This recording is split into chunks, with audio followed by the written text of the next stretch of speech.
Rian, kembaliin HP-nya. Kakak mau baca kelanjutan berita tadi. Bentar dong kak, aku lagi nge-share berita nih di grup kelas. Dari tadi juga belum selesai-selesai. Jangan asal sebar dulu. Sebentar lagi kak, ini penting banget nih biar anak-anak kelas pada tahu dan waspada. Belajar, belajar, ayo belajar.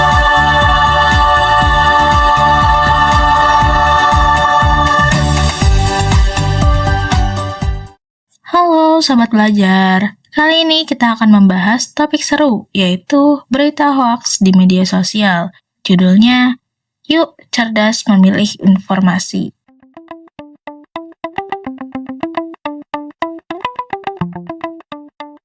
Sobat Belajar, coba perhatikan pesan atau informasi yang masuk ke gawai kalian hari ini.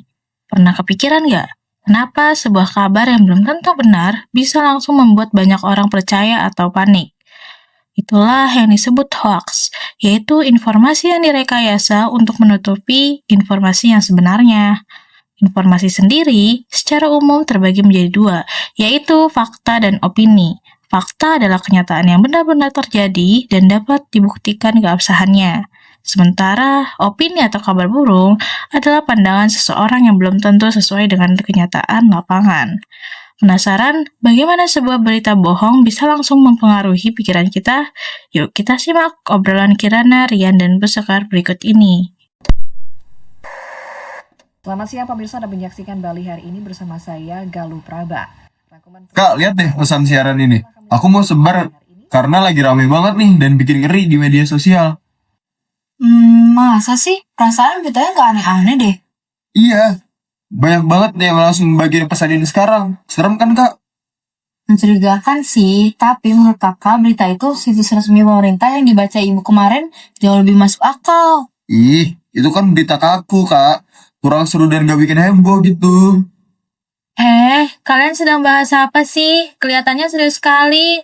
Rian, gawai itu digunakan dengan baik. Tapi, kenapa berita resmi malah kamu sebut kurang seru? Nih ya bu, soalnya tuh informasinya tuh biasa aja. Beda sama pesan berantai ini yang langsung bikin panik. Justru itu yang ingin Ibu jelaskan. Informasi di internet itu ada yang sifatnya fakta dan ada juga yang berupa hoax. Lah, emang bedanya apa? Fakta itu seperti berita resmi, itu datanya akurat dan tidak berubah-ubah untuk mencari sensasi. Sedangkan hoax itu dibuat semenarik dan seheboh mungkin agar emosi orang langsung terpancing. Berarti pesan berantai yang dipegang Rian itu termasuk hoax ya, Bu? Ini lagi nih kakak ikut-ikutan. Kakak jangan so tau deh. Betul kata kakak kamu, Rian. Nah, supaya kalian lebih paham, ada dua hal utama yang bisa membuat sebuah informasi itu cepat mempengaruhi masyarakat, yaitu tingkat kepanikan publik dan pengaruh media yang masif. Oh alah, ada dua macam ya bu. Aku baru tahu tuh. Iya, malahan pengaruh yang dari kedua itu sangat kuat di zaman digital sampai bisa memicu fenomena yang namanya hypodermic needle atau teori jarum suntik. Oh, teori jarum suntik itu apa bu? Kok kedengarannya serem banget deh. Singkatnya, itu adalah kondisi di mana media massa atau media sosial itu dianggap seperti jarum suntik yang menyuntikkan informasi langsung ke dalam pikiran audiens yang pasif, sehingga mereka langsung percaya dan terpengaruh tanpa daya untuk menolaknya.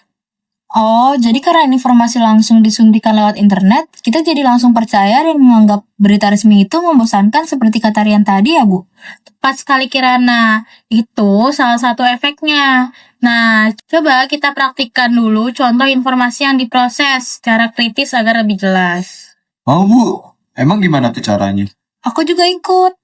Boleh. Pertama-tama, kita coba bandingkan dengan cara memeriksa narasumbernya. Coba ambilkan koran pagi dan gawai ibu di meja ya.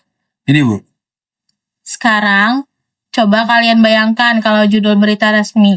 Berita heboh di HP Rian ini dicocokkan dengan data resmi dari koran dan situs resmi. Menurut kalian, hasilnya gimana? Wah, jadi ketahuan dong bohongnya, Bu. Datanya bertolak belakang dan tidak ada bukti validnya. Iya ya, di koran penjelasan logis. Gak pakai kata-kata yang memprovokasi tuh.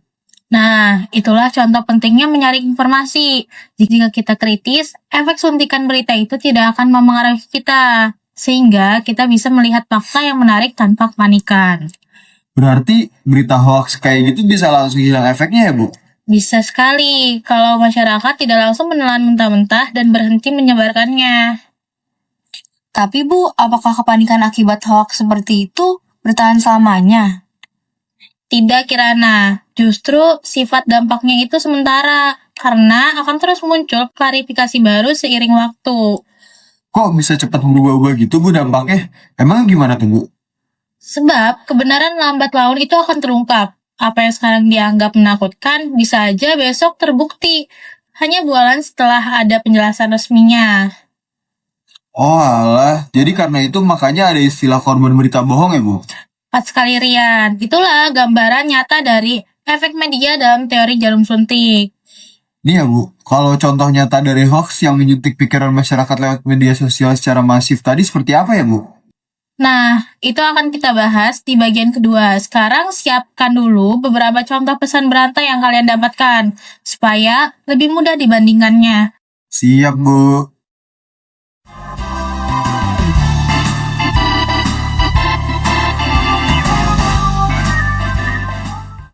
Sobat belajar, ternyata informasi yang kita terima terbagi menjadi fakta dan hoax.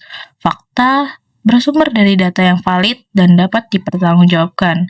Sedangkan hoax, model informasinya sengaja direkayasa demi memicu kehebohan. Salah satu sebab informasi bohong cepat menyebar adalah kekuatan media. Penetrasinya yang kuat, pegawai kita seringkali bekerja seperti hypodermic needle theory atau teori jarum suntik, di mana pesan-pesan media langsung menghujam pikiran kita.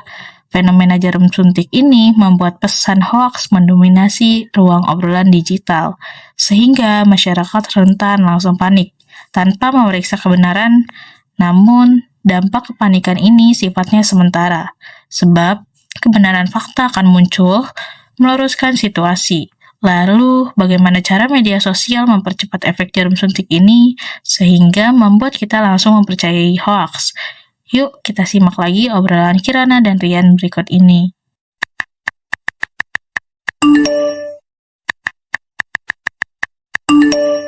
Kak, coba lihat deh contoh pesan di grupku dulu.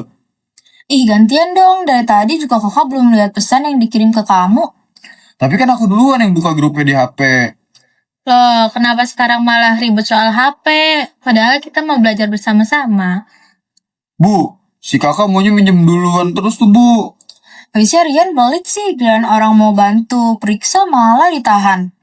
Sudah, sekarang kita bahas bersama saja, nggak usah rebutan. Kita akan belajar tentang efek hoax, karena pengaruh media sosial yang menyuntikkan pesan. Ini pesannya, Bu. Ada 2 contoh pesan teks ini yang aku dapat nih. Baik, taruh di meja dulu ya. Sekarang, coba kalian perhatikan pesan pertama. Model tulisan itu menggunakan kata-kata seperti apa yang sering kalian lihat di grup-grup obrolan?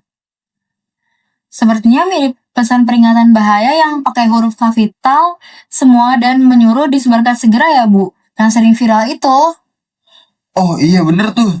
Aku juga langsung merasa takut sih pas pertama kali baca di beranda medsos. Nah, sekarang coba bandingkan dengan pesan kedua. Apakah model bahasanya juga langsung membuat kalian merasa terancam? Kalau yang ini sih bahasanya santai dan ada grafik datanya ya, Bu. Aku merasa lebih tenang membaca pesan yang kedua. Menurut kalian, kenapa pesan pertama lebih cepat membuat orang bereaksi dibandingkan pesan kedua? Mungkin karena pas pertama langsung nyerang emosi dan dikirim berulang-ulang ke jutaan orang, Bu. Tepat sekali, itulah kelanjutan dari teori jarum suntik yang Ibu ceritakan tadi.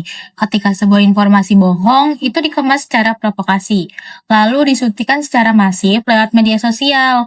Masyarakat yang pasif akan langsung menelan informasi itu secara mentah-mentah. Oh, berarti secara tidak sadar pikiran dan emosi kita dikendalikan oleh pesan-pesan digital yang terus-terusan disuntik ke beranda kita ya, Bu? Betul, Kirana. Media sosial itu punya kekuatan besar untuk mengarahkan opini kita. Akibatnya kalau kita tidak kritis, kita akan dianggap hoax itu sebagai kebenaran mutlak. Wah, berarti kalau aku langsung percaya dan ikut share cuma karena pesannya kelihatan meyakinkan, aku udah kena efek jarum suntik itu dong, Bu. Bisa dibilang begitu. Makanya, nggak semua pesan yang viral otomatis harus kita percaya dan bagikan. Kita harus pintar menyaringnya agar nggak menjadi korban manipulasi informasi.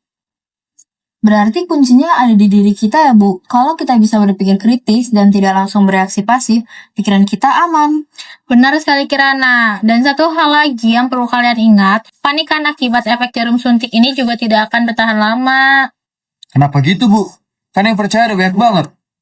Karena alur informasi berjalan sangat cepat. Begitu ada klarifikasi resmi atau fakta yang baru disiarkan, opini masyarakat akan langsung berubah dan meninggalkan hoax yang lama.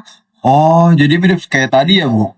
Baik informasi dari mulut ke mulut maupun dari media sosial global, efek kepanikannya sama-sama bersifat sementara. Cepat sekali Rian, kamu cepat sekali menangkap inti pelajarannya.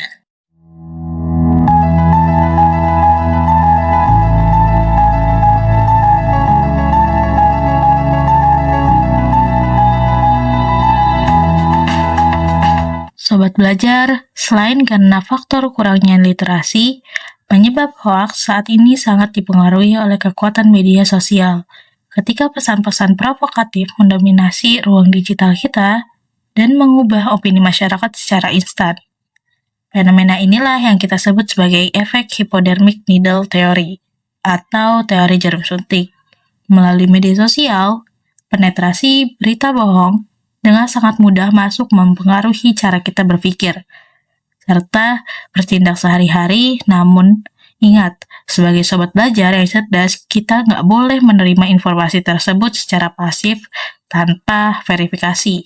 Sama seperti efek media pada umumnya, kepanikan akibat jarum suntik informasi ini juga bersifat sementara dan akan runtuh begitu fakta yang valid terungkap. Oleh karena itu, kita harus bijak menyaring informasi, selalu melakukan check and recheck, serta tetap mengutamakan kebenaran demi menjaga kedamaian bangsa kita sendiri. Sobat belajar, sekarang kita sudah tahu bagaimana efek berita hoax dan dipengaruhi teori jarum suntik bisa terjadi. Coba amati pesan-pesan di gawai kalian dan diskusikan dengan teman-teman ya. Sampai jumpa di pelajaran berikutnya.